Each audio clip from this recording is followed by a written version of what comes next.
The story you're about to hear isn't just scandalous, it's haunting. It's one of those whispers people swear they'll never repeat, yet somehow it finds its way back to the surface. Because before Meghan Markle became the Duchess, the world couldn't stop talking about.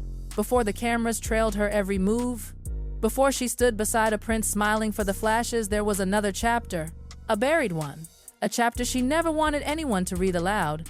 This was the chapter whispered by people who actually knew her before fame rewrote her story. People she trusted. People who saw the real Meghan before the royal sparkle softened her edges. And at the center of this buried story stands one man, Markus Anderson. Her so-called gatekeeper, her closest confidant, the man who always seemed to know what she wanted before she even said it out loud. And according to those who once moved in Markus's inner circle, there was a secret he carried that he never dared to say publicly. A story he warned people never to mention around her, because even her closest insiders fell silent at the sound of it. A story tied to a yacht that drifted quietly off the coast of Nice.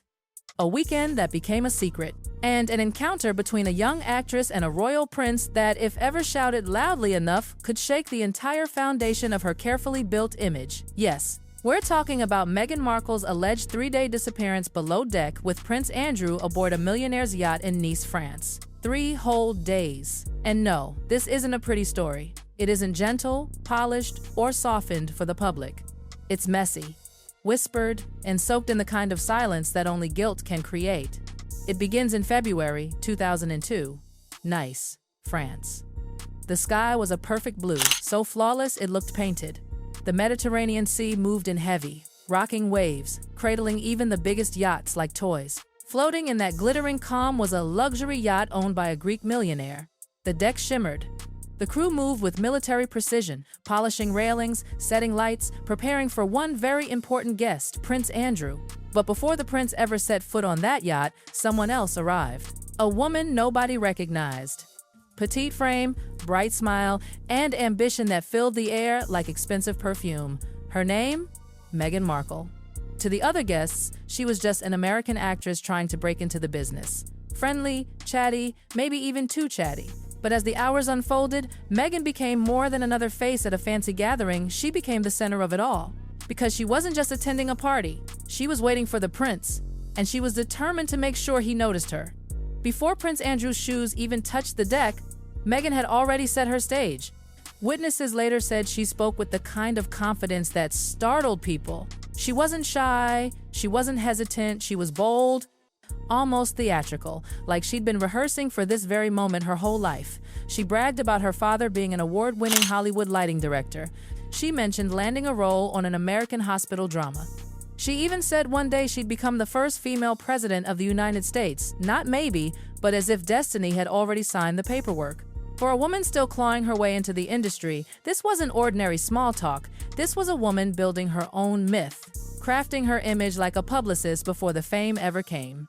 And though people weren't sure whether everything she said was true, one thing was certain: Meghan spoke like someone who expected the universe to hand her greatness. So when the crew finally announced that Prince Andrew had arrived, Meghan straightened her posture, fixed her hair, and stared toward the staircase like an actress hitting her mark. Because in her mind, this wasn't chance. This was opportunity, and she was ready. Prince Andrew boarded with the kind of calm confidence only people born into power possess. He greeted guests, smiled, commented on the sea breeze, but those who watched closely saw it happen. His attention shifted. Instantly, he saw Meghan, and she saw him. What happened next didn't take hours, it took minutes. By the time drinks were being poured and the music softened, Meghan was already sitting on Prince Andrew's lap. She wore a tiny white bikini, leaning close, whispering into his ear as though they were old lovers. People exchanged looks. Not confusion, just surprise. Because Meghan had been bold since the moment she stepped on board. It was clear to everyone she wasn't there to mingle. She wasn't there for the ocean view. She was there for him. And Andrew? He didn't seem to mind at all. That moment changed everything. It turned a quiet luxury weekend into the birthplace of a story that would follow Meghan for decades. The night settled over the French coast. The deck glittered with champagne laughter, and the party went on above, except 2 people were missing: Prince Andrew and Meghan Markle. According to one witness, a man who spent that entire weekend observing from just a few feet away, the 2 slipped quietly down a narrow staircase into the lower cabins. The door shut, and they didn't come back. Not that night, Not the next day, not even the day after. For 3 entire days, the prince and the young actress stayed below deck. The crew delivered food and drinks quietly, leaving trays outside like hotel room service for people who didn't want to be seen. Upstairs, the whispers began. Guests speculated, laughed nervously, tried to guess what was happening behind that cabin door. And though no one dared say it out loud, everyone knew exactly what they believed was going on. Because Meghan wasn't some shy, mysterious girl. She was bold, almost fearless. Earlier that night, someone overheard her joke, "I've got my prince at last." By day 3, it didn't sound like a joke anymore. Even the crew knew.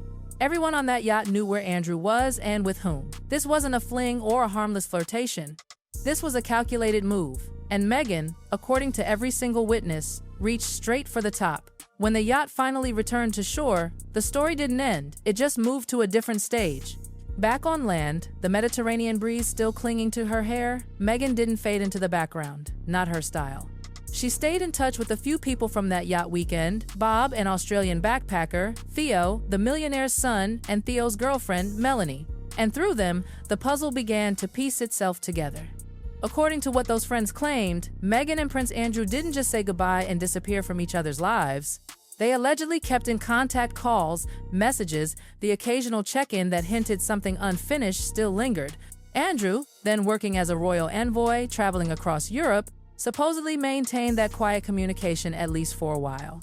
And Meghan, from what they said, clung to it. This wasn't a fling for her. It was a connection she believed would change her life. But that illusion shattered when Andrew returned to London. The witness said Meghan somehow got hold of his new office number, not his personal line, but the one connected to his official palace duties. She called, expecting to be patched through, but Andrew never answered. He didn't return her calls.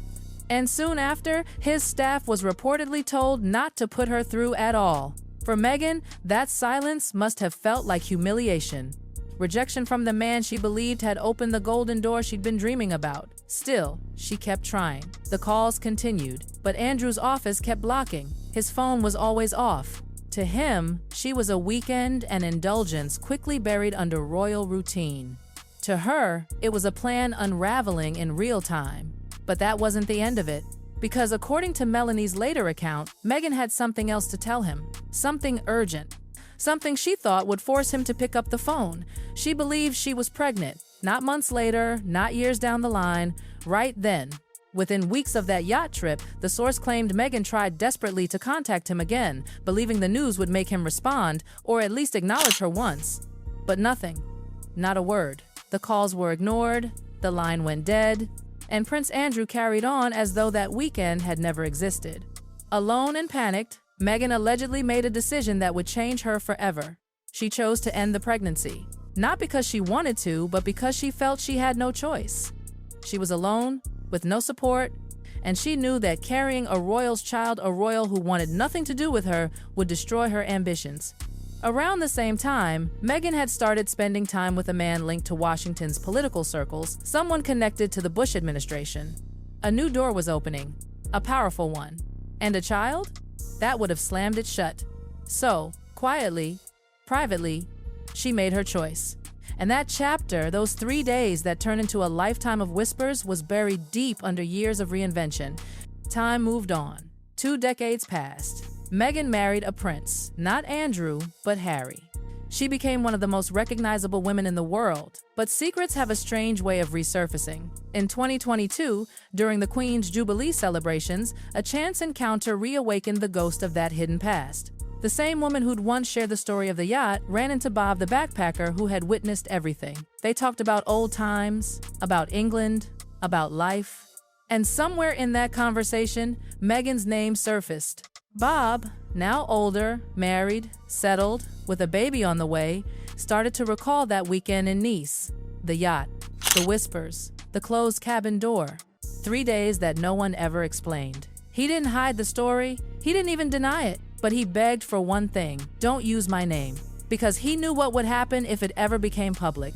According to reports, a Mail on Sunday journalist later offered him $10,000 for his identity and photograph, but Bob refused. Not once, but twice. He let the story live, but only in shadow. So the tale remained, whispered, unprinted, unconfirmed, but alive. Yet secrets don't stay silent forever. They sit quietly, waiting like an anchor resting at the bottom of history, waiting for someone to pull the rope. And that rope, it was finally pulled when Markus Anderson, the man closest to Meghan, allegedly confirmed what many had only guessed. He revealed that the rumors of Meghan's time with Andrew weren't just rumors, they were real. That weekend on the yacht wasn't fantasy. It happened. And it was one of the reasons Meghan's early connections with London's elite seemed so strangely smooth years later. According to Markus's confession, the truth was far more complicated and far darker than anyone realized. Because Meghan's rise wasn't a straight line of luck and fairy tales. It was built on choices, sacrifices, and secrets that no crown could wash away. And now, as those whispers turn into headlines, one haunting question hangs in the air. What if Prince Andrew had answered that phone? Would Meghan Markle's life have turned out the same? Or would the world have met a completely different Duchess, one still chasing a dream that began below deck on a quiet yacht off the coast of Nice? The silence left behind that weekend never truly vanished. It just hid beneath the surface, waiting for the world to listen again.